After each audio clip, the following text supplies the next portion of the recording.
একটা প্রবাসী ভাই অনেকগুলা কমেন্ট করছে যে ভাই একটা বাকালা বিক্রি করা হবে, আপনি একটা পোস্ট করেন। ভাই আমি আপনাকে একটা কথা বলি, আমি তো চাইলে একটা পোস্ট করতে পারি, কিন্তু আমি আপনাকে চিনি না, জানি না এটা কি সত্য কি মিথ্যা, বা ওই জায়গায় গেলে কি মানুষ প্রতারিত হবে কি না, আমি কিভাবে বুঝবো? খারাপ মানুষগুলো কিন্তু এই ভালো মানুষের রূপ ধরেই এরকম করে। বর্তমান যেই পরিস্থিতি সৌদি আরবে, যেই অপহরণ হইতেছে, এখন ওই জায়গায় যদি কেউ যায় এটা দেখার জন্য, এরপরে যদি সে অপহরণ হয় বা কোনো বিপদ আপদে পড়ে, তখন তো এটার দায়ভার মনে করেন আমার বিপদ, বা আমি নিজেরা ক্ষমা করতে পারব যে আমার পোস্ট দেখে যায় আমার একটা প্রবাসী ভাই বিপদে পড়ছে?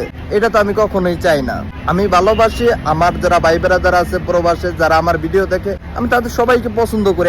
আমি তো কখনোই চাই না যে তারা আমার দ্বারা বিপদে পড়ুক। আমি দিতাম যদি মনে করেন যে আমি যদি চিনতাম অথবা আমি জানতাম বা আমি ওই জায়গায় গেছি, সে আমার রিলেটিভ কেউ। একটা ঘটনা বলি, আমি যে মার্কেটে কাজ করি এই মার্কেটে সব সময় আসে, আমাদের মার্কেট থেকে মাত্র 3 মিনিট সময় লাগে তার দোকানে যাইতে।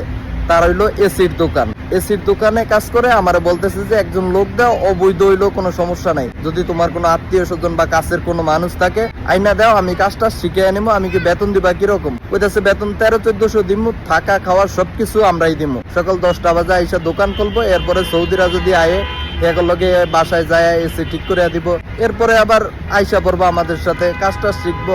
তুমি তো জানোই যে এসিতে কেমন ইনকাম, আস্তে আস্তে ইনকাম করতে পারবো ভালো। আমি বলছি যে ভাই এরপরে যদি সে আসে, আসার পরে যদি সে আপনার থেকে টাকা পয়সা লয়ে ভাইকা যায়, এটা রিস্ক কে? তো আমি তাহলে তোমারে ধরুম, তোমার আত্মীয় স্বজন তোমার মাধ্যমে লোক নিলে তাহলে তো তোমারে ধরবো। আমি বলছি যে ভাই আমি মাপ চাই, আমি আমার আপন ছোট ভাইরও দিতে রাজি না, কারণ আমি আমার নিজেরই বিশ্বাস করি না।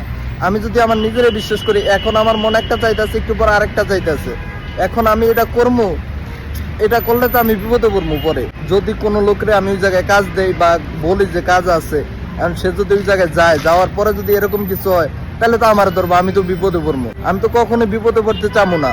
আর আমি কখনো কাউকে কাজ দেই না, বা আমার কাছে কোনো কাজ নাই সৌদি আরবে। সবাই ভালো থাকবেন, আসসালামু আলাইকুম।